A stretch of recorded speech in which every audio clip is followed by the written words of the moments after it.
unless you're high and just time's going so quick. Do you think he does drugs? This medium of social media, I think, is a great one. Did we convince Steve to start a podcast? Did he start one? I don't know. He didn't start one. But I didn't have anything that was my own. It was kind of like, shit, I just gave you guys 7 years traveling the world, 12 expos a year. I can definitely sense regret. Yeah. Yeah. He probably made them millions. That's quite the wall there.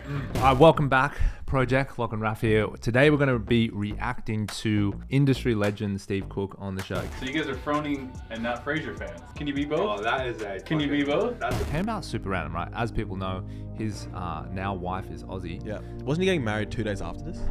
He was, because he's going for his haircut for his wedding. That's right. Yeah, he was. So what we're going to do is, obviously it's a really long episode. So we thought we'd give you guys the abbreviated version of it, reacting to kind of the best clips. It's been a while since we've looked back on this show. But a lot of people from the industry have messaged back, said, hey, what a great show, great interview.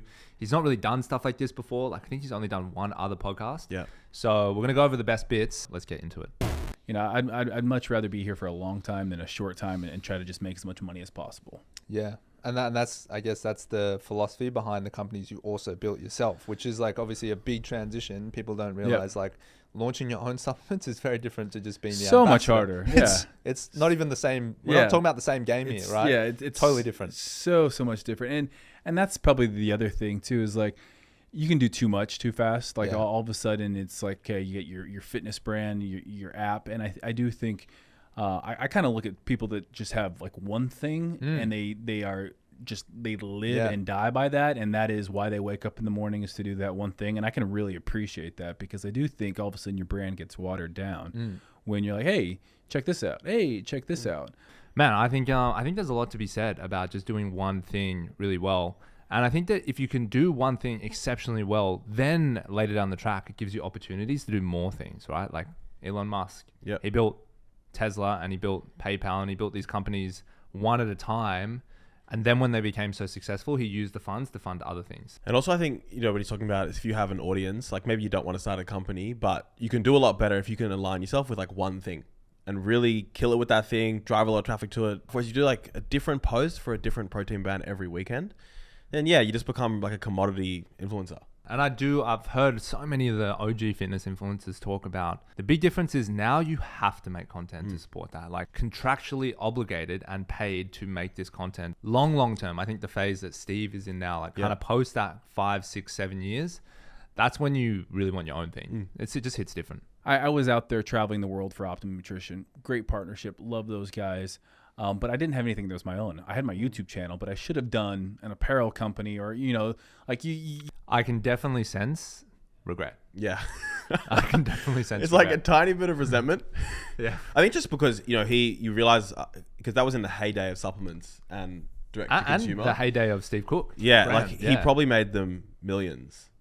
And, Tens of millions, bro. Undoubtedly. Yeah. Like, I mean, like directly from his codes and shit, right? It would have been unbelievable profits for them. Yeah. And then like, yeah, man, they probably paid him really well, but then it finishes and it's finished. Man, I don't think codes existed back then. I don't think you could actually. Probably, yeah. Yeah, I don't think you could go online and order supplements back then. Yeah, you're right. But yeah, it'd be in tens of millions. Because he also did, you know, he talked about every single trade show, everything, right? So it was worth a lot. Yeah. Let's keep going. you feel like you're going to be around doing stuff for forever, but it's like when you have a passion about something, people always ask me, like, what would you do differently? I would follow my gut instinct, and where I have passion, let that energy flow there and start something that's your own. Because that you know, my partnership with Optimum Nutrition, I was supposed to have my own line with them, and all of a sudden one day it was just like, oh, we can't do this. The rug was pulled out. How many times have you heard that? Like, this is obviously a different level, but for the levels underneath, man, I've heard that so many times. So many different people that I know, like part of gyms, part of different brands, part of supplements, part of apparel companies, you know, part of podcasts, media businesses. Yeah. Like, I can't explain how many times, and the person was promised something to keep them around for a very long time. Yes. And then that thing just like never eventuated, because more often than not, most faces have a life cycle. And also 90% of plans don't go to plan. Yeah. And I just also think the best influencers and brands out there, after a while, they want to disappear. They don't want to be the face anymore. So I get it. I think, you know, if you wanted to have something that was your own, so that at this point now, 37, 38-year-old Steve Cook can kind of just check out and be like, you know, I don't want to do it anymore. But the thing is, he's still doing really well. So anyway, it's always the grass is green on the other side, right? Talking about this stuff. And it was kind of like, shit, I just gave you guys 7 years traveling the world, 12 expos a year. Granted, it was a mutual beneficial relationship, but it was like, dang, like I felt like, you know, people would ask me all the time, like, do you own Optimum Nutrition? I was like, no, I wish, but you give your heart and soul, and it's like all of a sudden, you know, so I always tell people, like, have something that is yours that you're also building. Like, you can do other things, but what is it that you want to wake up and do in 15 years and still be passionate about? Okay, yeah, the only thing I'm going to say to that is I do think when you're young and like the spotlight's on you, and he was getting paid a lot of money, like to have those contracts, it's hard to look that far ahead. And you don't have to choose something you're going to enjoy for 15 years. Yeah. You can do something for 4 years. Yeah. I mean, it looks like he probably would have done things a lot different, but I mean, from where we sit, I think things turned out pretty well for him, but obviously maybe we don't know the size of the opportunities that he potentially missed out on, right? And I think also there were a lot of people very similar to him at the time that maybe did go that path where they did their own thing early, and now he sees them and he's like, fuck, that was a better choice. And it could be 100 times what he's got. Man, I'm telling you, some of these businesses from these YouTube influencers, they're you know, how, hundreds of millions is how many figures? Nine figures. 9 figures. Fuck. It's a lot of figures. 9 figures. Fucking hell. 9 figures would be great. Same with YouTube. I was so tired of how many times can I do a bicep video?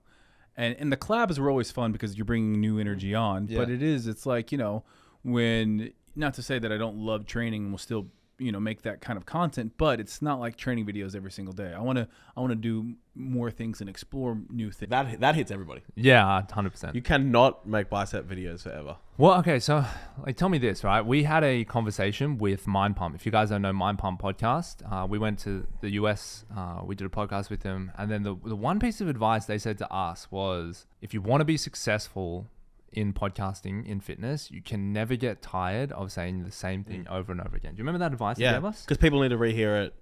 Yeah. New people need to hear it. I really don't know if I agree with that. I understand where the sentiment came from. I think every circumstance is individual. That's why it's like hard to say that. But I do think people that say the same thing over and over again, people move on from them. Yeah. So I do think you have to evolve and bring new ideas. I think the mistake that most people make is they stretch the new realm of what they want to talk about too far. Yeah. So they're like, okay, well, I'm a fitness guy, and like now I want to talk about politics. Yeah. It's like, okay, there's a bit too much of a gap here. Like, slowly walk your way along. For example, I feel like we made a mistake going back the other way. You look at some of our YouTube content we've been putting out. We're talking about stuff we started off in the beginning, like training stuff. I just don't think you guys watching this care about that stuff. Like, you'd rather just hear the ideas and talk about the topics like this sort of thing. So you can get it wrong, but I think you got to try all these things.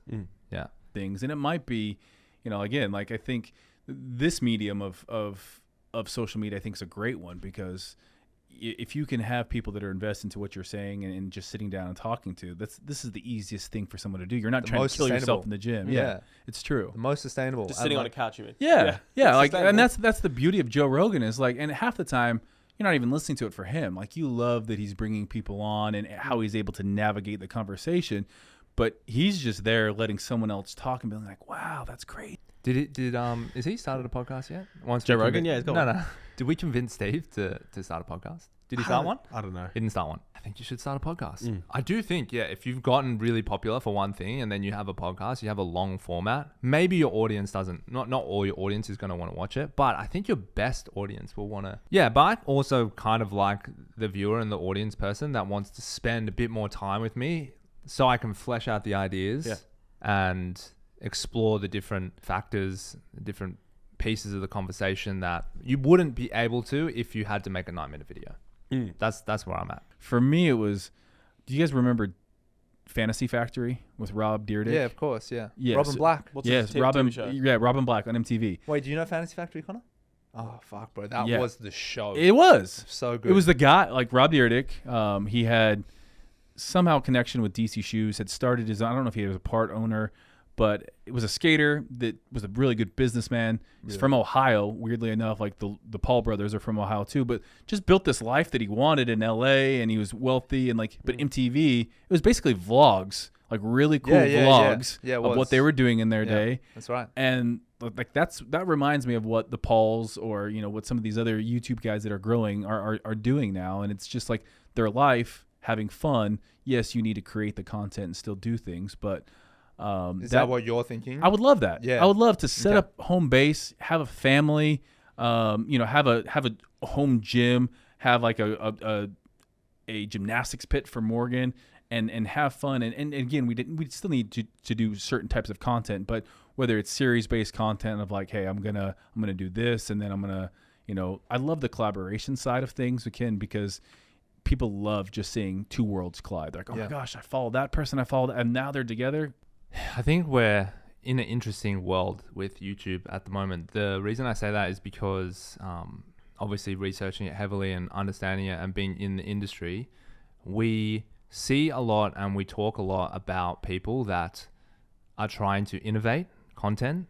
And then we also talk a lot about the people that are copying them. Yep. So like as soon as something gets a little bit of success on YouTube, it gets copied like 10-fold, 100-fold, 1,000-fold. So what Steve's talking about, I guess, is he's trying to copy setups that obviously are inspired by him. Now, it works and it doesn't work. Everyone's copying someone at some point, right? No one's like 100% completely original. My thing with following trends, though, is you just become the worst version of the most popular person. And that's like what I'm always trying to avoid. And that's the mistake we've made in the past, is when you lose that originality and authenticity, I think it just...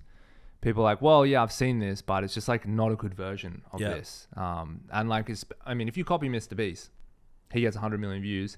You get 1 million, like you get 1% of what he got because you copied it and you slice up that audience. That's still a lot of views. That's why people incentivize to do it. They're like, well, I'll still get 1 million. So I get that, but I think fitness content is in a strange place. Like it's kind of like a resource educational hub where it's like, here's how to do everything. But once you've done that, it's like, oh, what's next? What ideas can we explore? And I think that's maybe where he's at. It's like, I've made every training video that you could want to make.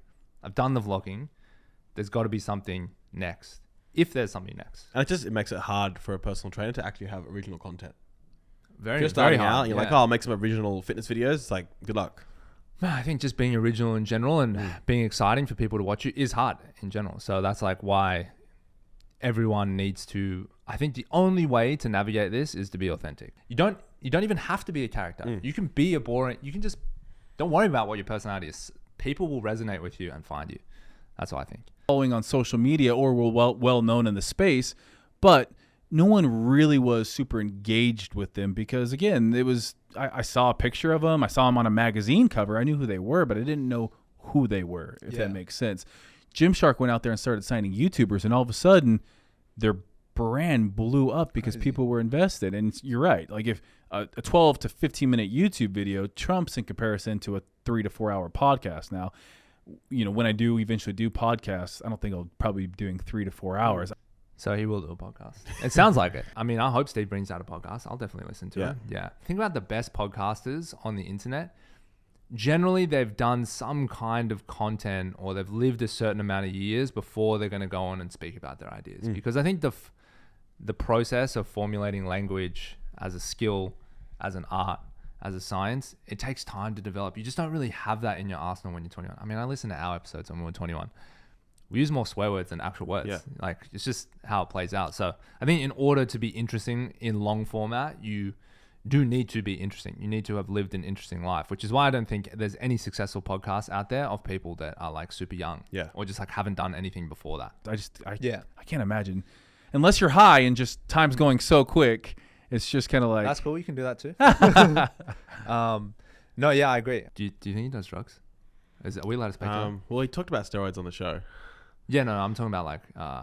well, I guess weed's not really... Weed in America is different, right? Yeah. What is the perception? Anyone American out there, what is the perception of weed right now across the US in general? I would assume at this point, it's pretty destigmatized, right? Yeah, it's like not really a thing. Although, when I was at college, it was quite a while ago, but they, like the police would like roll into the dorm rooms. And arrest you? Yeah, like you get in trouble. Oh, wow. Yeah, you get in big trouble. Weed, just for weed. Yeah, like so one of the like big, like whatever the basketball players got caught, and then in our thingo, like they... Brittany Graham. This kid like one kid like was like they like literally came into the dorm room. One dude had to like put it in the toilet. The other dude threw it out the window of the room, and then the police are just like, "Did you just throw it out the window?" He's like, "No," and they're like, "If we go downstairs, is it gonna be there?" He's like, "Yeah." Performance enhancing drugs, like I didn't cheat anyone. It's like You know, it's I think we're moving into a new space where it's like when I first came into the fitness industry, it's like the natty or not conversation was crazy. But now with peptides, there's so many things out there like that are is this natty or not? I think it's more importantly like if you're not competing, if like it's different if you're in pro sports and you're like I'm not on anything, but you are. If you're a CrossFitter and it's like no, I don't take things, and then you do, yes. Yeah. And I think that's where it's like I competed in natural bodybuilding where it was polygraphed and urinalysis for so long. The reason I stopped competing is like, okay, I don't want to take the things that I need to take in order to compete on that level. And I think that it was one of those things that's fair. I think. But see, that confused me. Why? Because what do you mean? He was competing in natural bodybuilding. Yeah. He's saying that he had to take more to be in natural bodybuilding or get out of natural bodybuilding. No, I think he's saying in order to compete at the level outside of natural bodybuilding, in non-drug tested bodybuilding, he didn't want to do that stuff. And like, understandable. Yeah, I mean, I think people will always speculate of whether he was natty or not in natty bodybuilding, which is what all people do. But you've got to look back at some of his photos when he was in. I mean, I guess you could still say he was on the juice in college. It's always hard, right? But let's just say in college when he's playing football, he's natural, right? He's a big guy, Steve Cook. Like he just has a different frame. You know, we've seen a lot of people in the fitness industry, especially in person. And there's just some guys you realize like, oh, it's just way superior genetics to me. That's a Steve Cook. Yeah. He's like a Jay Cutler genetics. You know what I mean? Like he's just natural, not natural. Like he is going to always look bigger, faster and stronger than 99.9% of the population. So like we just had the Olympia on this weekend and I was looking at some of the competitors. Man, I used to look at that stuff and be like, fuck, how good would it be to look like that? Now I look at it and I go, who's going to die next? That's what I think. I think you are so freakish. Like which one of your hearts is going to stop soon? Because we've had so many of the Olympia competitors in the last 2 years drop dead. Yeah. So who's next? You know, like it's just I don't know if I love it. I definitely don't. But you said you were in natural bodybuilding. Not men's physique. Right. This was beforehand in natural bodybuilding. And all of a sudden... How dare you accuse me? It's like, whoa, hold the phone. Sudden it just became like, again, in that world, in the Olympia world, you know, the girls are on things. Everyone it is. How it's can just you like compete? It's just one of those things. It's if you're going to be at that level. So it's like a personal decision. I never, you know, I think for most people, like I even look back at the Mark McGwire, Sammy Sosa in the Major League Baseball days. It's such a hard thing because we as a society, that was when baseball was most fun. Is when people were seeing 60 to 70 home runs hit a year that were out of the ballpark. Yeah. You're telling me Major League Baseball didn't like that? Yeah. But it was like, okay, this is bad, but it's good.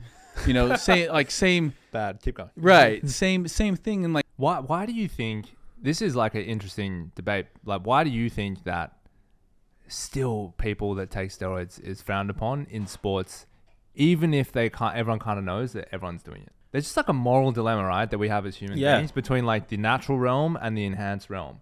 Yeah, I feel like we push so hard in the natural realm to be in the enhanced realm. It's like, do we really care that much if you're enhanced? You're the one taking the most risk. Like as the athlete, you're the one that's putting your health on the line. That's on you. That's the highest risk here. But at the end of the day, if you're an entertainer as a sportsman, that's what sports is. Sports is entertainment. And if you are entertaining people more by taking drugs because you can recover better, you can move faster, you can be more explosive, why not entertain the people? I think the trend's gone the other way, where I think that over time people have got less and less okay with drugs in sport. Less okay. Yeah, less okay. Well, the Lance Armstrong thing definitely. Man, if you like, there is no sport you can come out that is tested and be like, I'm on drugs and it goes down well. Yeah, it goes down awful. It's hard to catch people these days. I find. I do think a lot of people don't get caught. You know, I think a lot of it gets covered up as well. So they're stricter than ever. It's so backwards. I just don't understand. Although I'll tell you what, the most forward-thinking organization in the world, in my opinion, is the UFC, because they had testosterone replacement therapy a long time ago. They realized, okay, guys are going to abuse that system. But they were thinking, okay, if it makes them compete better and it makes them healthier, better for us, better for the business. Well, it's a newer sport, so they also allow weed and stuff like that. Like, it's probably just less corruption in general. It's probably still corrupt, but I think it's also like less old farts running the show. Yeah. Like, is the FIFA guy, are they going to get a good policy on it? Like, yeah. Anyway. How much of our lives are we, like, men's testosterone is on the decrease just because of plastics or the hormones in chicken. Not sleeping. Yeah, exactly. Like, we live in a different world now, to where our our natural GH or our natural testosterone is lower in a lot of ways. So By the way, I don't know. I mean, I've looked into some of the plastic stuff, and I've like heard the Rogan stuff. I don't know about that shit with That's a testosterone, joke. to be honest. And yeah, it's one of those things where you know, someone's maybe they're training and they're like, Yeah. dude, I'm not making any gains, and it's like, The plastics, well, bro. It's the receipts. yeah, it's like, have I got the wrong brand of creatine, Yeah. or is it dextrohydrate or monohydrate? It's like, well, look, you train once a week, Yeah. you booze on the weekends, you don't get enough sleep. It's like, it's not the creatine, bro. I kind of feel like that's the thing with testosterone. It's not really the plastics and the food. It's like no one sleeps enough. Yeah. No one gets enough sunlight. No one moves like how they used to move. That's why it's decreasing. If you go back to from like early 1900s or even mid 1900s, man, a lot of these people, like, they still don't have access to good food. Like, if anything, we have better food these days. People are getting more nutrients. I know there's fast food and stuff out there like that, but they're still getting more calories. They're still getting more protein. Like, they have a sufficient diet. Yes. A lot of these people, the testosterone is going down because of different reasons. Yes. You're getting fatter. You're not getting enough sunlight. If you went through sleep, stress, and alcohol, it's probably 80-90% of the reason testosterone is getting lower. We know if you are 2 days in a row sleep deprived, and sleep deprivation in the literature is defined as 2 nights less than 7 hours sleep. So if you get 6 hours on a Monday and 6 hours on a Tuesday, you can expect that your testosterone is going to be half.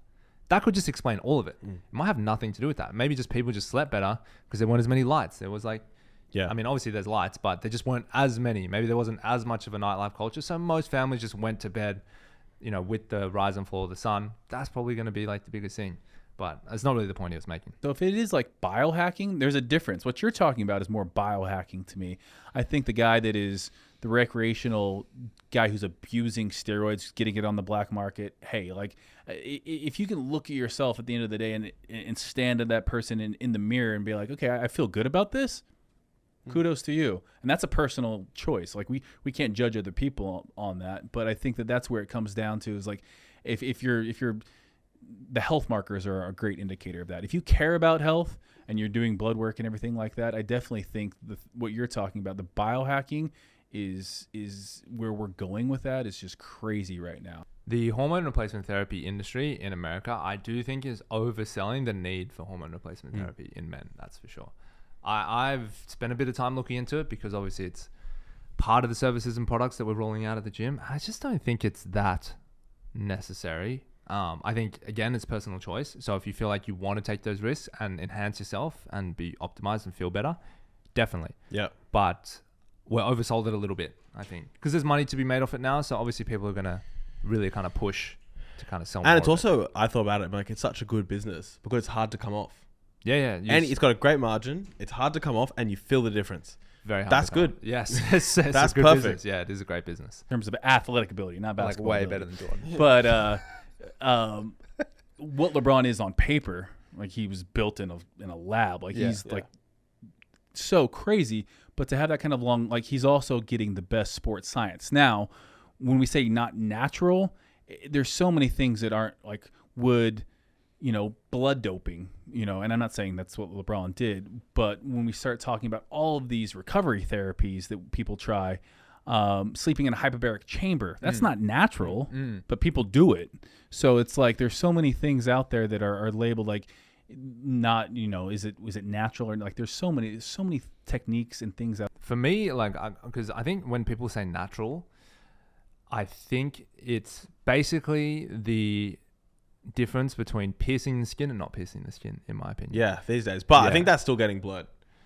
Yeah. It's starting to get blurred now. Yeah. It's like, oh no, I'm on, like, some all natural injections. Yeah, like B12 shot. Or Yeah. something. Man, like, that is the thing. It's like, whoever is writing the book on natural or not natural in sports or whatever, or whatever it is, I think it's getting blurrier and blurrier. Yeah. So much stuff that's out there. Like, imagine if you took a Olympic athlete, American Olympic runner, in the lead up to the 1960 something Olympics, whatever that is, right? If he was coming in and out of cryo saunas and like hot cold plunges and was getting like vitamin B12 shots and like laser electrotherapy on his knees and stuff like that, and he was in like a spacesuit doing hyper speed training, that'd be like, he's cheating. Yeah.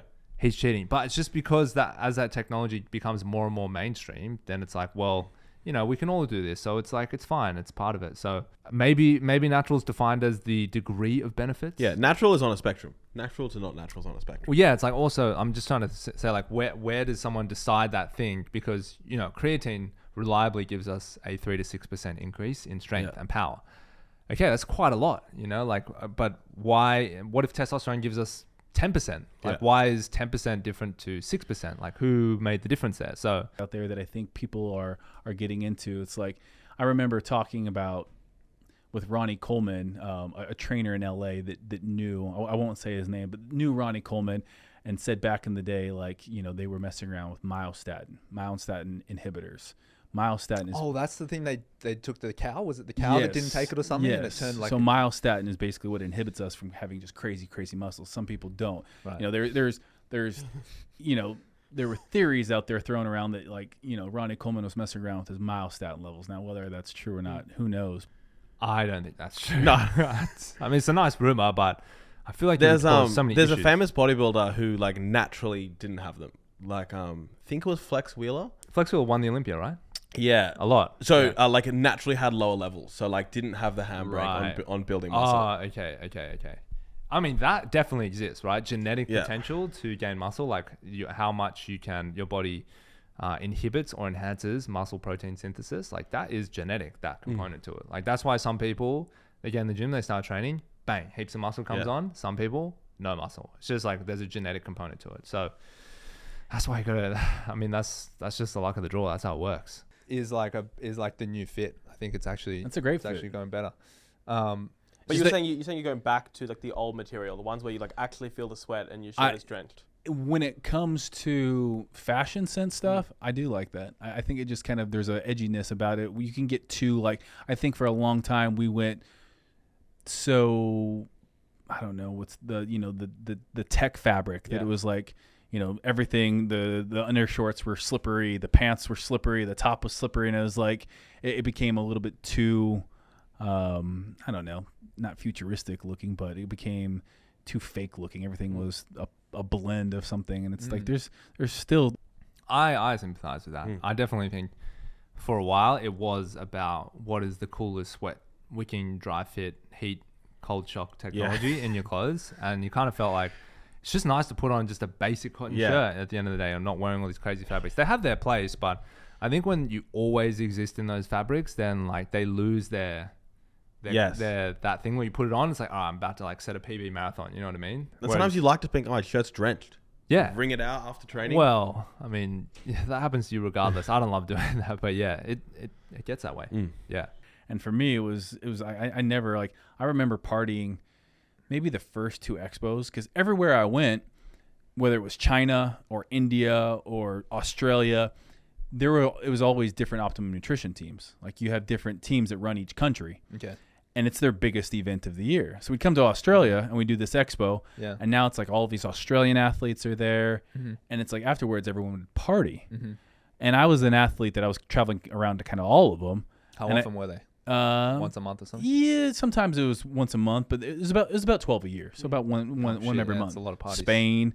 It was about once a month. It's probably 1 12 minute a year. later, we go back to 1 month. Real quick, I was like, I can't live a healthy, fit lifestyle if I am going out and just getting shit-faced for 2 nights in a row at each and every, like, how am I going to be the next day on the stand? So I just treated it as a job. Man, I definitely agree with that. The novelty of partying wears off pretty quick. You do it once or twice and you're like, oh, I get it. Particularly when you're obligated as part of your work. Yeah, and it's also like, oh, I've had these conversations Yeah. in China, in India, in Australia, and now I'm going to have them again. So I could imagine getting over it fast. And I think when you're in the fitness game, like you just love feeling fresh. That's like your optimal state, right? Your optimal state is like pre-workout, ready to train, doing cardio, like feeling just amazing. So the further away you get from that on a constant basis as a baseline, I just don't think you really roll with it.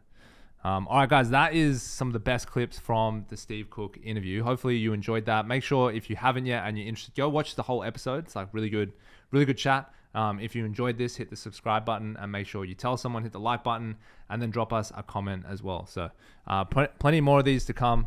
You can check out some more of these videos where we're talking about some of our best shows and clipping it out. So thanks, and we'll speak to you all in the next video.